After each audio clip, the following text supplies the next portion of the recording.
Good morning students. आज मैं आपको पढ़ाने जा रहा हूँ वैल्यूएशन ऑफ गुडविल।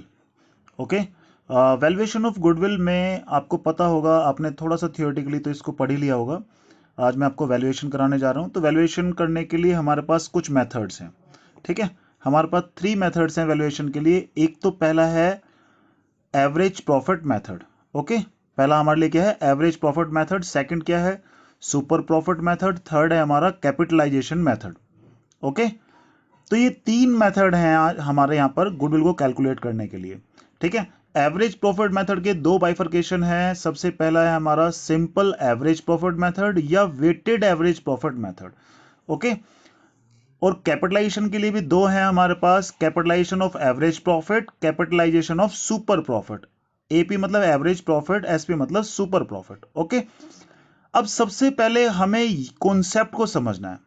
हमें यह देखना है कि अगर एक मेथड गुडविल को कैलकुलेट करने के लिए था तो 2 और क्यों बनाए, क्या जरूरत थी इन दोनों मेथड्स की। ठीक है, अगर एक मेथड पहले से ही हमारे पास है तो ये 2 मेथड और क्यों, इनकी क्या नीड है। ठीक है, इस कॉन्सेप्ट को मैं आपको बहुत अच्छे तरीके से समझाऊंगा, आप इसको प्लीज ध्यान से समझना। ओके, तो सबसे पहले मैं डिस्कस करूंगा एवरेज प्रॉफिट मेथड को।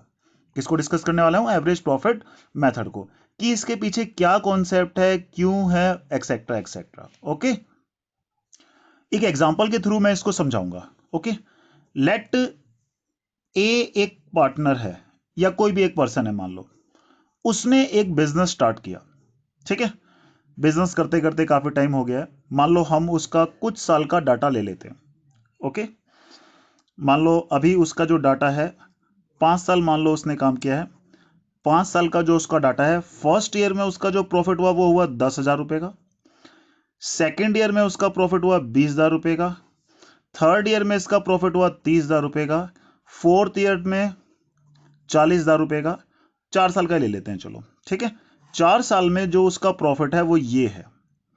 ओके, अब मैं बिजनेस कर रहा हूं, एट प्रेजेंट मेरा ये प्रॉफिट है, 40,000 का प्रॉफिट है। ठीक है, अब मान लो एक पर्सन आता है बी और वो ये कहता है मुझसे कि यार एक काम करो, ये अपना ये बिजनेस मुझे दे दो। क्या कहता है? अपना ये बिजनेस मुझे दे दो। आपको, आपने बिजनेस स्टार्ट किया था 1 लाख में, आपकी जितनी भी प्रॉपर्टी इसके अंदर है वो मान लो 1 लाख की और है, या कुछ भी मान लो। वो कहता है कि भाई मुझे जितना आपने लगाया था उतने पैसे मुझसे ले लो और मुझे ये बिजनेस दे दो। ठीक है, तो अब सवाल ये है, क्या मान लो मैंने 1 लाख रुपए में बिजनेस स्टार्ट किया था, तो क्या 1 लाख रुपए में मुझे उसको ये बिजनेस दे देना चाहिए? नहीं। क्यों नहीं? क्योंकि जब बिजनेस स्टार्ट किया था तब तो प्रॉफिट केवल 10,000 ही हो रहा था।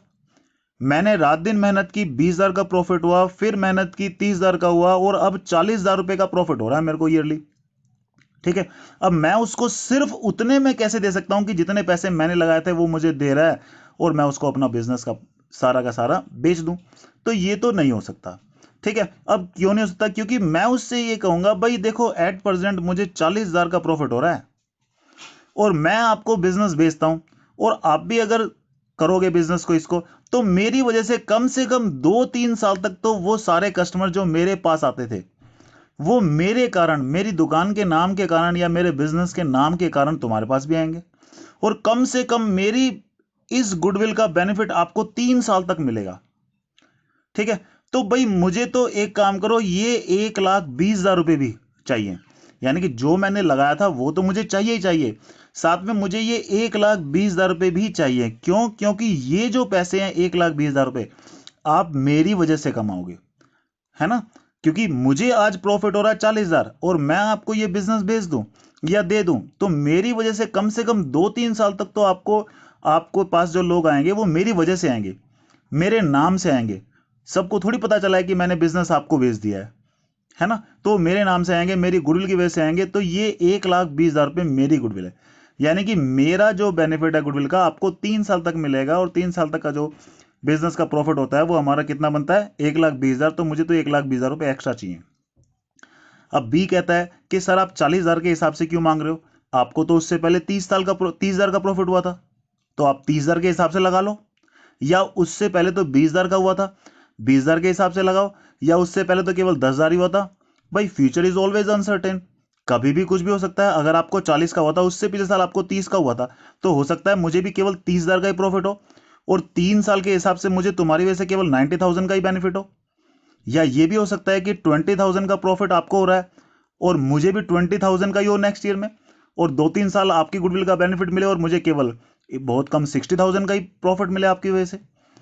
तो अब इस प्रॉब्लम की वजह से क्या सेट किया गया कि भाई एक काम करते हैं, ना तेरी ना मेरी, हम क्या करते हैं, इसका एक एवरेज ले लेते हैं, इन सबको कंसिडर कर लेते हैं, इन सबको क्या ले लेते हैं, एक एवरेज ले लेते हैं। मान लो यहां पर 40 प्लस 30 70 प्लस 30 1 लाख, 1 लाख आ गया, और क्योंकि ये 4 साल का प्रॉफिट है तो डिवाइड बाई 4, तो यहां से कितना है एवरेज प्रॉफिट, 25,000 रुपये आ गया। हम ये मान रहे हैं इन सबका जो एवरेज है वो कितना है, 25,000। अगर मेरे, अब ये क्या एज्यूम कर रहे हैं कि मुझे कितना प्रॉफिट हो रहा है, 25 का, मेरी वजह से कम 3 साल तक तुम्हें ये प्रॉफिट भी होगा, तो यानी कि मेरी वजह से तुम कितना कमाओगे, 75,000 रुपये कमाओगे। तो मैं अब तुम्हें कितना फालतू दूंगा, 75,000 दूंगा। ओके, गुडविल का जो पूरा कॉन्सेप्ट है, ध्यान रखना, सिर्फ एक ही बात पे डिपेंड है कि आज मुझे ये प्रॉफिट हो रहा है और कल को मेरी वजह से तुम्हें इतना प्रॉफिट होगा। तो मेरी वजह से, मेरी गुडविल की वजह से किसी पर्सन को जितना बेनिफिट हो सकता है वही हमारी गुडविल की वैल्यू होगी।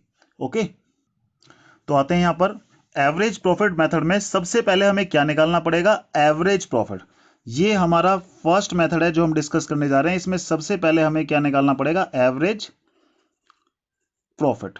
ओके, एवरेज प्रॉफिट हमारे लिए क्या होगा, नॉर्मल बिजनेस प्रॉफिट, यानी कि जो भी टोटल होगा, जितने भी साल का हम प्रॉफिट लेंगे, divide by number of years, number of years. यहां से जो हमने अभी अभी एवरेज प्रॉफिट निकालते हैं, एवरेज प्रॉफिट हम कैसे निकालते हैं वैसे जनरली, टोटल प्रॉफिट अपॉन में नंबर ऑफ ईयर। अगर कोई लॉस है तो वो लॉस क्या हो जाएगा, माइनस हो जाएगा। ठीक है, तो हमारे लिए क्या है, नॉर्मल बिजनेस प्रॉफिट, जो भी टोटल होगा वो टोटल ले लेंगे, माइनस लॉसेस अपॉन में नंबर ऑफ ईयर, जितने साल का हमने प्रॉफिट या लॉस लिया टोटल मिला के, अपॉन में नंबर ऑफ ईयर। यहां से क्या निकलेगा हमारा, एवरेज प्रॉफिट। ओके, अब ये तो वो प्रॉफिट आ गया जिसको हम एज्यूम कर रहे हैं कि ये वो प्रॉफिट है जो मुझे होगा और कल को मेरी वजह से तुम्हें होगा। ठीक है, अब यहां पर आगे हम क्या कर रहे हैं, तो गुडविल हमारी क्या हो जाएगी, गुडविल इज इक्वल टू हो जाएगी एवरेज प्रॉफिट, यानी कि ये वो प्रॉफिट है जो मुझे हो रहा है और मेरी वजह से इतने साल तक, ईयर परचेज मतलब इतने साल तक ये मेरा प्रॉफिट तुम्हें भी होगा। ठीक है, यानी कि अगर टोटल प्रॉफिट, एवरेज प्रॉफिट हमारा कितना आ रहा है, 25,000 रुपये आ रहा है एवरेज प्रॉफिट, और मेरी वजह से मान लो 3 साल तक उसे भी बेनिफिट मिल सकता है। ठीक है, तो हमारे लिए प्रॉफिट कितना, ये टोटल हमारे गुडविल कितनी आ जाएगी, 25,000 into 3 is equal to 75,000। Okay, average profit method का जो पूरा कॉन्सेप्ट है वो सिर्फ इस बात पे डिपेंड है कि हम ये चेक कर रहे हैं कि आज हमें कितनी अर्निंग हो रही है और मेरी वजह से एक सेकंड पर्सन को कितनी अर्निंग हो सकती है। ठीक है, और कितने साल तक हो सकती है। तो सबसे पहले तो ये वो एवरेज प्रॉफिट है जिसको हम एज्यूम कर रहे हैं कि ये प्रॉफिट हो रहा है। ठीक है, और किसी को भी अगर हम बिजनेस देते हैं तो इतने साल तक उसको इतना इतना प्रॉफिट होता रहेगा, वही हमारी गुडविल की वैल्यू होगी। ओके, अब बेटा मैं एक बात बताने जा रहा हूं आपको कि कभी भी जब हमें प्रॉफिट दिया होगा तो ये प्रॉफिट हम कौन सा लेते हैं, नेट प्रॉफिट। नेट प्रॉफिट कौन सा, जो प्रॉफिट एंड लॉस अकाउंट से आता है। पर यहां पर मैंने क्या लिखा है, normal business profit. Normal business profit का मतलब है जो हमारी ऑपरेटिंग एक्टिविटी से जितना हमारा प्रॉफिट होता है वो हमारे लिए नॉर्मल बिजनेस प्रॉफिट है। यानी कि कोई भी अबनॉर्मल आइटम, कोई भी नॉन ऑपरेटिंग आइटम इस प्रॉफिट में नहीं होना चाहिए। कोई भी अबनॉर्मल आइटम और कोई भी नॉन ऑपरेटिंग आइटम इस प्रॉफिट में नहीं होना चाहिए। यानी कि यहां पर जो प्रॉफिट होगा वो सिर्फ नॉर्मल बिजनेस प्रॉफिट लेना है। यानी कि हमारी जो ऑपरेटिंग एक्टिविटी है उससे जो प्रॉफिट हमारा हो रहा है, यानी कि जो भी हमारे नॉर्मल कोर्स ऑफ बिजनेस में जो भी ऑपरेशन में हमारी इनकम आ रही है, जो हमारे खर्चे आ रहे हैं, सिर्फ उनको कंसिडर करने के बाद जो प्रॉफिट होता है, सिर्फ हमें यहां पर वो प्रॉफिट लेना है। ठीक है, तो लेकिन कई बार ऐसा होता है, क्वेश्चन में नेट प्रॉफिट दिया होता है, साथ में कुछ ऐसे आइटम भी दिए होते हैं जो अबनॉर्मल होते हैं, जिनको लेने के बाद वो प्रॉफिट आया है। ठीक है, कोई ऐसे आइटम होंगे जो नॉन ऑपरेटिंग होंगे, जिनको कंसीडर करने के बाद वो प्रॉफिट आया, लेकिन हमें कौन सा चाहिए, नॉर्मल प्रॉफिट। क्वेश्चन में कौन सा दिया हुआ है, वो प्रॉफिट दिया है जिसमें कुछ अबनॉर्मल आइटम, कुछ नॉन ऑपरेटिंग आइटम भी हैं, तो सबसे पहले कई बार ऐसा होगा आपको वो सारे एडजस्टमेंट को एडजस्ट करना पड़ेगा। क्या निकालना पड़ेगा? नॉर्मल प्रॉफिट निकालना पड़ेगा। नॉर्मल प्रॉफिट निकालने के बाद ही इस फॉर्मूले में पुट करेंगे और तब हमारा यहां से आंसर गुडविल आएगा। तो सबसे पहले मैं आपको ये बताने जा रहा हूं कि अगर कभी भी एडजस्टमेंट साथ में दी होंगी तो कैसे हम नॉर्मल प्रॉफिट निकालेंगे। ओके, तो यहां पर ये है हमारा how to calculate normal business profit.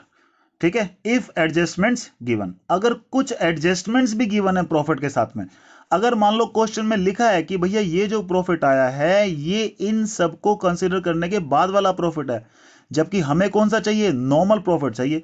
तो नॉर्मल प्रॉफिट को निकालने के लिए फिर हमें क्या करना पड़ेगा? इन सब आइटम को एडजस्ट करना पड़ेगा। देखो सबसे पहले ये अबनॉर्मल या नॉन ऑपरेटिंग कोई भी एक्सपेंस या लॉस आपको दे रखा होगा। देखो एक्सपेंसेस से और लॉसेस से हमें जानते हैं, हमने अपने प्रॉफिट एंड लॉस अकाउंट के उसको डेबिट में लिख दिया होगा। डेबिट में लिखने की वजह से हमारा प्रॉफिट क्या हो गया होगा? कम हो गया होगा। डेबिट में लिखने की वजह से हमारा प्रॉफिट क्या हो गया था? कम हो गया था। जबकि हमें क्या चाहिए? नॉर्मल प्रॉफिट चाहिए, यानी कि इन सबको लिए बिना। सोचो अगर हमने ये अपने प्रॉफिट एंड लॉस अकाउंट के डेबिट में ना लिखा होता तो प्रॉफिट हमारा क्या आता? ज्यादा आता, है ना। ये वो सारे के सारे एक्सपेंसेस और लॉसेस हैं जिनसे हमने अपने प्रॉफिट को कम कर रखा है, और ये अबनॉर्मल या नॉन ऑपरेटिंग एक्सपेंस है। तो अपने प्रॉफिट को नॉर्मल लाने के लिए इनको फिर से ऐड बैक कर देंगे।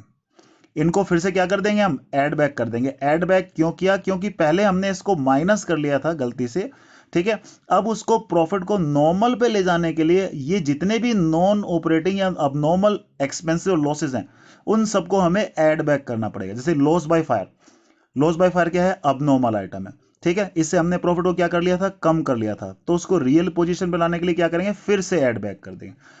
Loss on sales of fixed asset, loss on sales of fixed asset हमारा ऑपरेटिंग एक्टिविटी का पार्ट नहीं है, क्योंकि हमने फिक्स्ड एसेट्स को बेचने के लिए थोड़ी खरीदा था, वो हमारा कोई बिजनेस का पार्ट थोड़ी है। तो ये नॉन ऑपरेटिंग एक्टिविटी, तो इससे जो लॉस हुआ उससे हमने प्रॉफिट कम कर लिया था, रियल पोजीशन बनाने के लिए फिर से बढ़ा देंगे। ऐसे ही इंटरेस्ट और डिविडेंड पेड, इंटरेस्ट किस लिए? फाइनेंस फैसिलिटी लेने के लिए हमें इंटरेस्ट देना पड़ा। ये हमारा काम नहीं है, ये हमारा बिजनेस नहीं है कि हम लोन लेते हैं बार बार उस पर इंटरेस्ट देते हैं, no. Dividend paid, dividend paid ये हमारा काम नहीं है कि शेयर इशू करते रहेंगे साथ में उन पर डिविडेंड पे करते रहेंगे, नो। तो ये वॉलंटरी रिटायरमेंट कंपनसेशन ये भी हमारा नॉर्मल एक्टिविटी का पार्ट नहीं है, इसलिए रियल पोजीशन पर लाने के लिए इनको फिर से हम क्या करेंगे? ऐड बैक कर देंगे। ऐसे ही अबनॉर्मल आइटम है ये अबनॉर्मल इनकम और गेन्स, इसमें हम क्या करने वाले हैं? रिवर्स है। अबनॉर्मल इनकम से हमारा प्रॉफिट बढ़ गया था, जबकि ये तो अबनॉर्मल इनकम है, ये तो लेनी ही नहीं, प्रॉफिट तो बढ़ाना नहीं था, तो रियल पोजीशन बनाने के लिए फिर से घटा देंगे, माइनस कर देंगे इसको। ओके, नेक्स्ट है हमारा, ये एडजस्टमेंट कई बार आपको प्रॉफिट के साथ में गिवन होंगी, तो इनको आपको एडजस्ट करना पड़ेगा। ओके, तो यहां पे नेक्स्ट आइटम है over valuation of opening stock. Opening stock कहां लिखते हैं? प्रॉफिट एंड लॉस अकाउंट के डेबिट साइड में। अगर हमने उसको ओवर वैल्यूड कर लिया, यानी कि प्रॉफिट एंड लॉस अकाउंट की डेबिट साइड को बढ़ा दिया, यानी कि ट्रेडिंग अकाउंट में अगर हमने ओपनिंग स्टॉक को बढ़ा दिया तो उससे हमारा प्रॉफिट क्या हो जाएगा? कम। गलती से कम हो गया, ओवर वैल्यूड कर लिया था उसको, तो फिर से क्या करेंगे? बढ़ा देंगे उसको। इसका रिवर्स हमारा क्लोजिंग स्टॉक के साथ है, ठीक है। जैसे यहां ओवर ओपनिंग स्टॉक अगर ओवर वैल्यूड हुआ है तो प्लस किया, ठीक है। अगर हमारा ओपनिंग स्टॉक क्या हो जाएगा? अंडर वैल्यूड होगा तो इसका रिवर्स होगा, यानी कि वाइस वर्सा।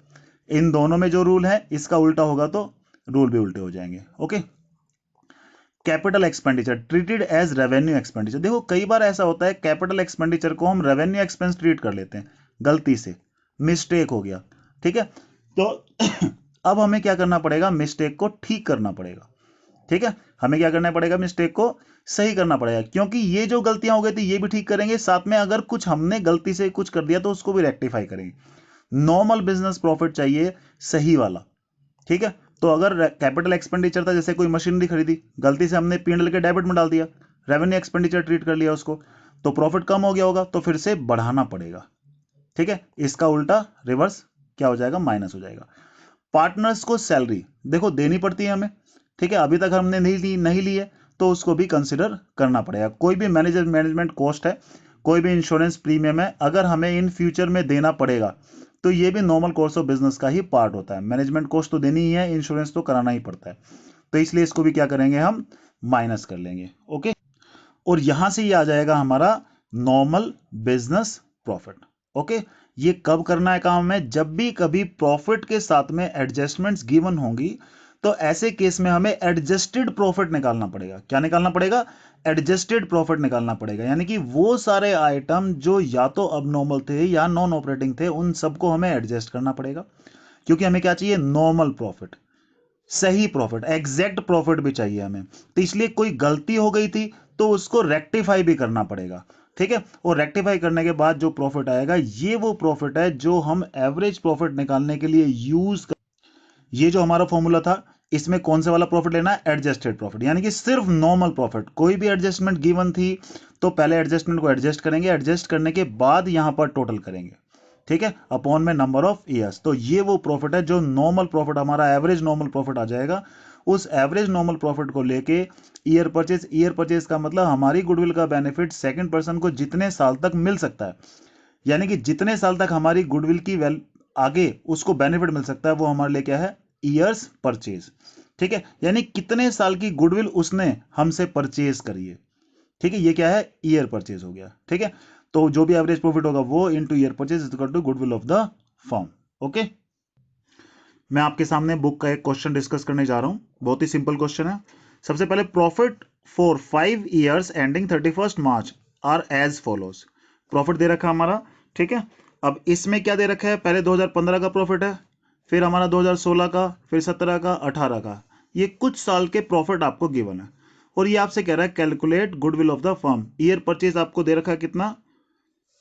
4 ईयर परचेज है और 5 ईयर्स का एवरेज प्रॉफिट है, यानी कि एवरेज प्रॉफिट कैलकुलेट करना है 5 ईयर्स का, और ईयर परचेज कितना है? 4 ईयर परचेज का मतलब हमारी गुडविल का बेनिफिट सेकंड पर्सन को कितने साल तक मिल सकता है? 4 साल तक मिल सकता है। तो हमारा ये क्या है? Year purchase. एवरेज प्रॉफिट हमें किसका लेना है? 5 ईयर्स, ठीक है। ठीक है, इसमें देखो प्रॉफिट के साथ में कोई भी एडजस्टमेंट गिवन नहीं है, तो ये सिंपल क्वेश्चन बन गया, ठीक है। इस क्वेश्चन को मैं भी सोल्व करता हूं, एक सिंपल कराऊंगा, एक विद एडजस्टमेंट वाला कराऊंगा। ओके, ये क्वेश्चन नंबर 2 है आपकी बुक का, टीएस ग्रेवाल का, इसको मैं कराने वाला हूं। ओके, सबसे पहले हमारा क्या निकालेंगे? हम एवरेज प्रॉफिट लेके लिए सबसे पहले निकालेंगे एवरेज प्रॉफिट।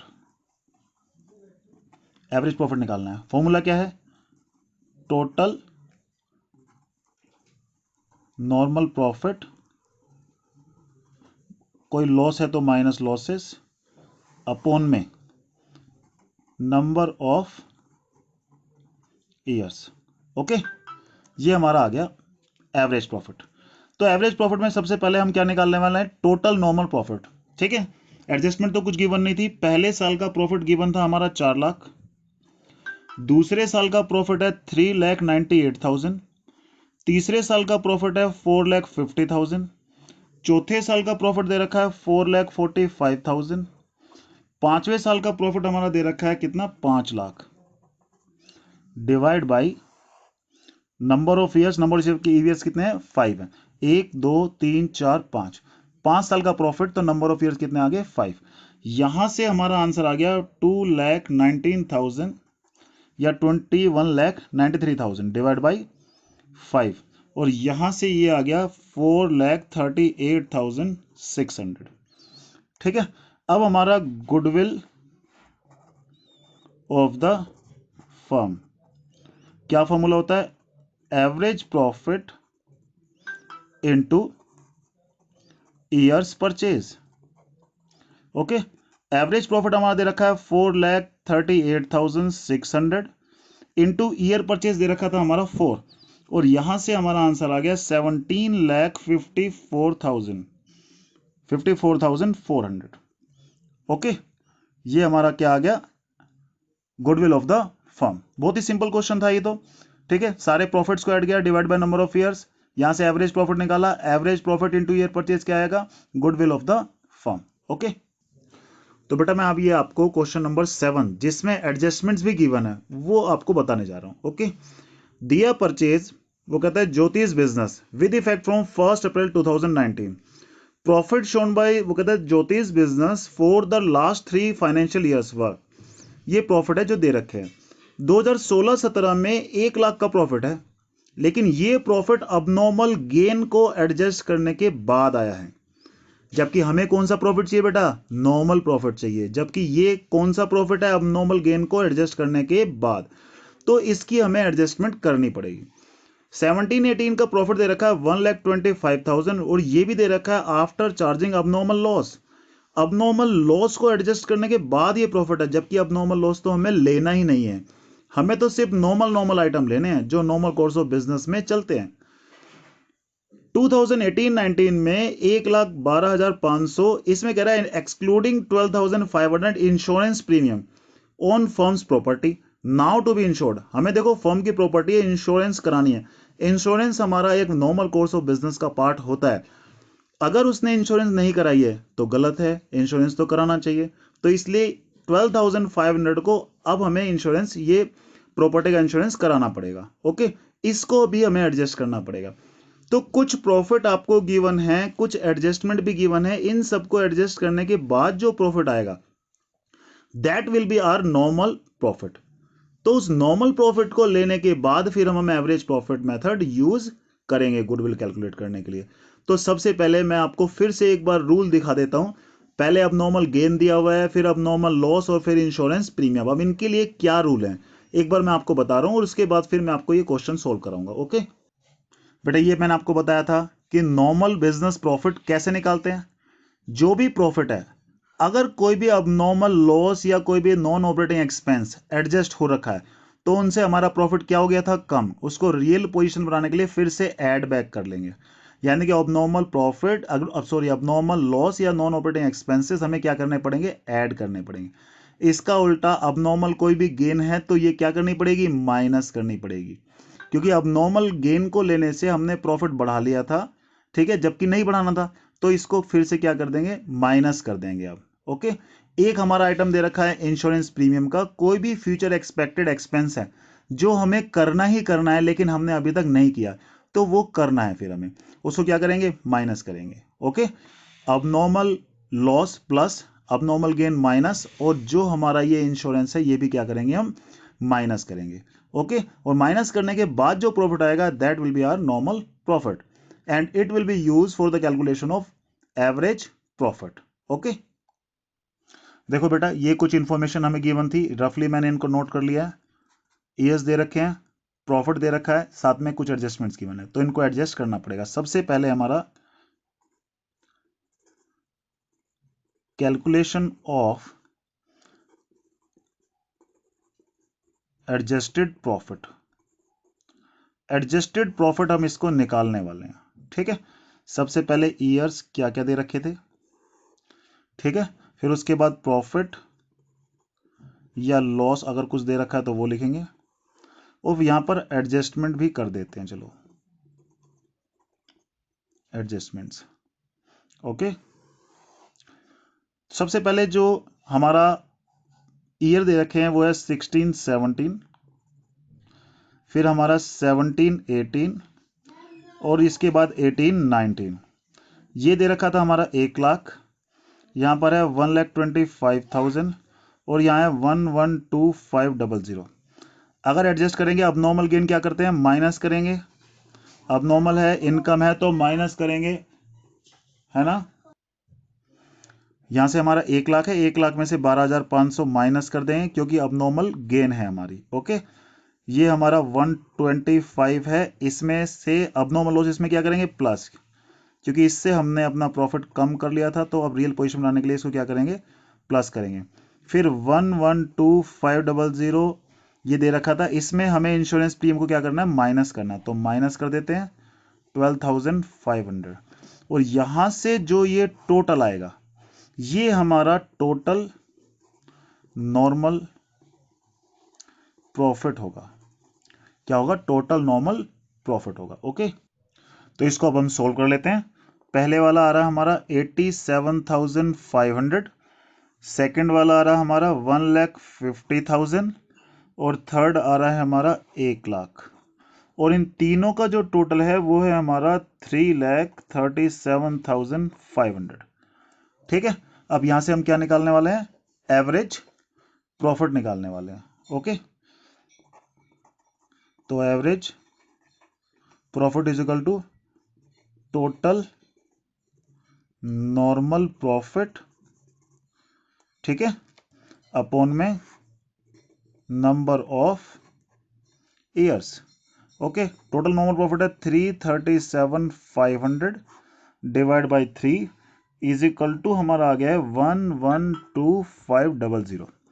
ओके, और यहां से हमारा क्या, goodwill of the firm is equal to है average profit into years purchase. Average profit है हमारा 112500, ठीक है। और ईयर परचेज हमारा क्वेश्चन में जो दे रखा है, ईयर परचेज हमारा क्वेश्चन में 2 दे रखा है, ठीक है।